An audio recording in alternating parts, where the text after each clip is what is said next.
at the very laws that bound the country together. If freedom of movement had been conferred on the Indian, then it needed to be protected at all cost.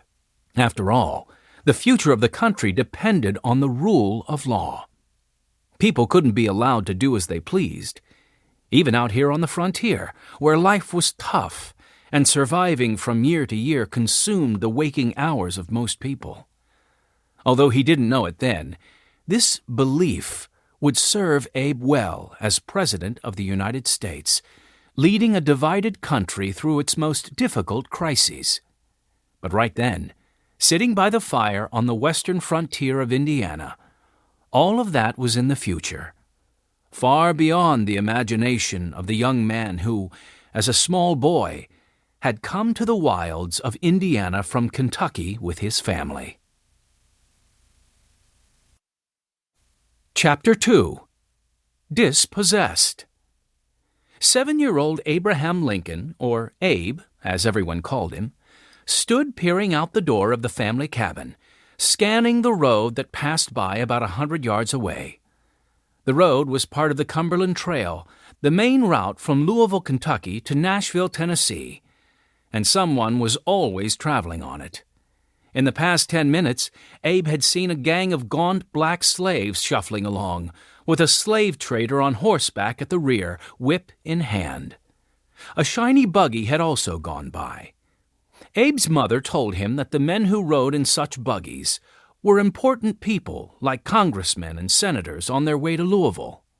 These days, though, what Abe liked to watch most were the covered wagons pulled by teams of horses or oxen. Abe would catch a glimpse of someone his own age on one of the wagons and try to imagine the excitement of heading into the wilderness.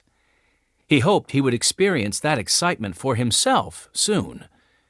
There was a possibility that his mother, Nancy, his father, Tom, and 9-year-old sister, Sarah, could be making their way along the same road in December. This was not certain yet, but 7 days earlier, his father had ridden off to Indiana to see if he could locate a suitable plot of land for the family to settle on. Not that there was anything wrong with the farm they lived on in Hardin County, Kentucky. Abe liked the place. But there was a problem. A problem Abe knew about only because he had lain awake in his loft bed late one night and heard his father talking to a neighbor about it. His ears had pricked up as he heard his father's tone of voice. It was tired and defeated. Abe's father, Tom Lincoln, hardly ever sounded like that. He always had a funny story to tell or a song to sing.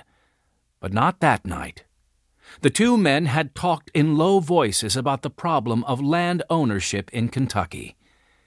Abe didn't understand all they said, but he was able to follow parts of the conversation. And even to a young boy, the situation seemed unfair.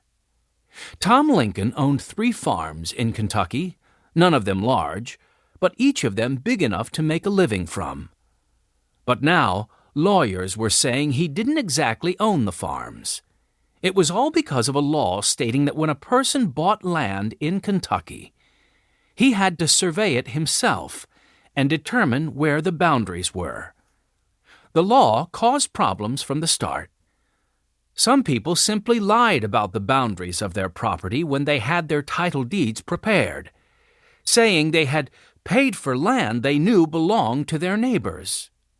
Others made an honest effort to record where their land started and finished. The trouble was that people used landmarks like trees, stream beds, piles of rocks, even clumps of dirt to mark out their land. But over time, these markers could change. A tree would topple, or a flood would force a stream bed to flow in a different path.